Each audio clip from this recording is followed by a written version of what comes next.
ትዝ ይላል 97 ምርጫ አንተ ልጅ ነህ ወይም ሚዲያ ላይ ተካትለው እንደሆነ ሰሞኑን ከቀይ ባህር ጋር በተያያዘ የአቶ ሬድዋን ሁሴንን ሀሳብ አቅርቦታል በክርክር። የዛን ጊዜ በዛ ደረጃ ላይ ይናገሩ የነበሩት አቶ ሬድዋን ዛሬ ደግሞ የብልጽግና ስልጣን ላይ ወጥተው ስለ ቀይ ባህር ሲነግሩን ምን አይነት ዘመን ላይ ደረስን?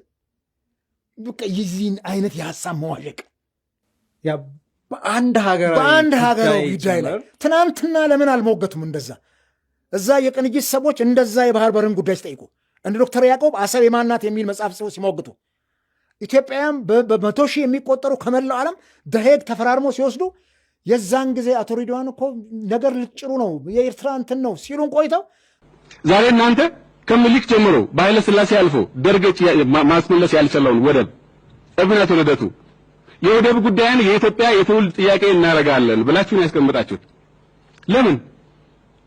ወደብ ከመጣ እንዳላችሁት በሰላም የሚመጣ ከሆነ በእኛ አይደለም የሚወሰነው፣ በእኛ የትውልድ ጥያቄ በማድረግ አይደለም የሚመለሰው፣ በኤርትራ ሕዝብ ፍላጎት ነው የሚወሰነው ሰላም ከሆነ።